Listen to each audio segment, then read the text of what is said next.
Thank you, Joey. And a pleasant good evening, Cayman Brac.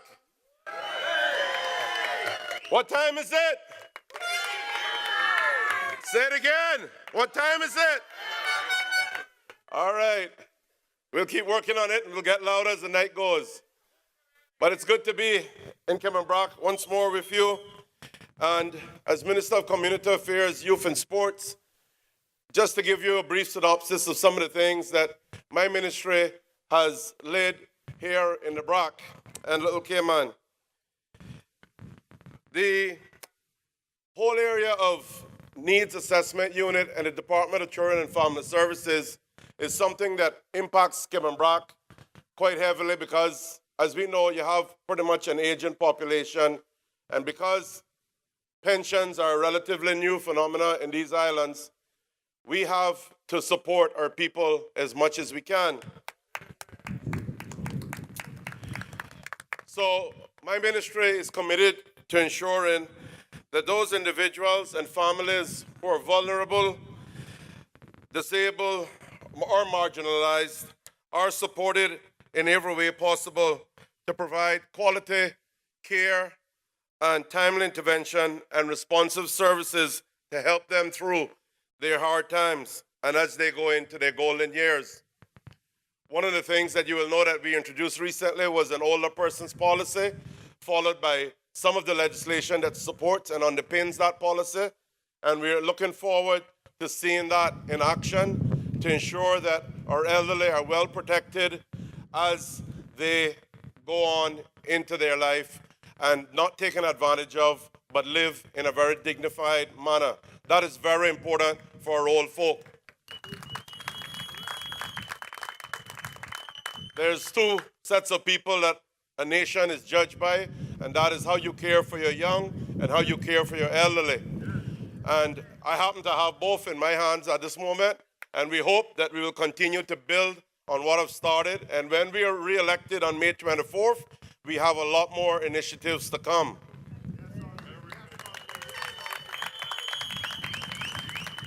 It was my pleasure to open the Needs Assessment Office here in Cayman Brac, just up the road from here, and that is now staffed, and we are working to streamline those services. I know it's not perfect. I know that we have had teething problems, but people have been used to social services in this country, which pretty much dole out money on requests to any and everyone. These days, those processes are much harder.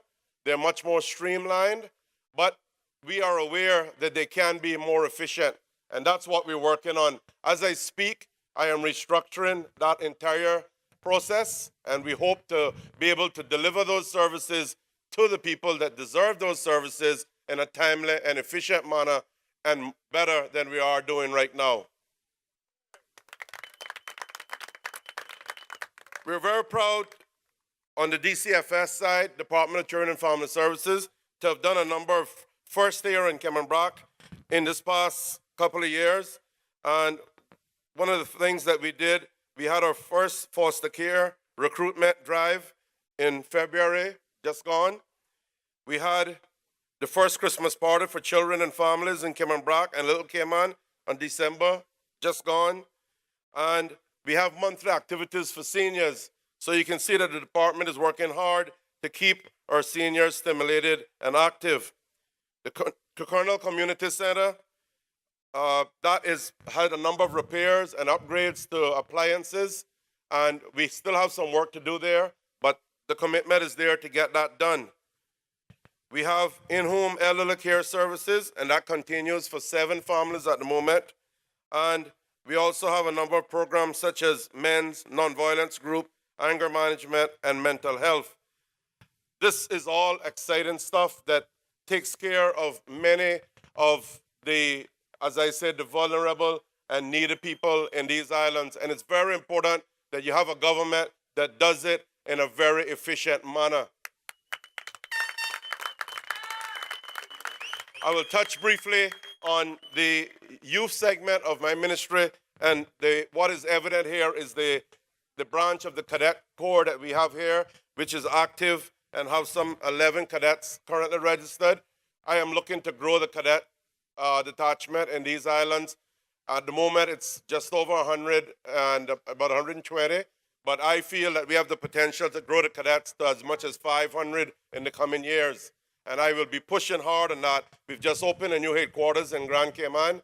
And I'm also about to get a new training ground, first training ground really, for the cadet force or cadet corps. And that is something that's going to really take the corps to another level. That is a very important component for young people. I don't want anyone to think that the cadets is for bad children. It is for all children. The cadets make better children. And finally, in terms of what we have been doing in terms of sports, we have supported the Sister Island Sporting Association, and various sports have been conducted here. We continue to support with them with an annual grant, and this assists with the development programs, including assisting with traveling to compete in teams abroad. We are also pleased that the Sister Island Sports Association joined us to launch the first child abuse prevention policy.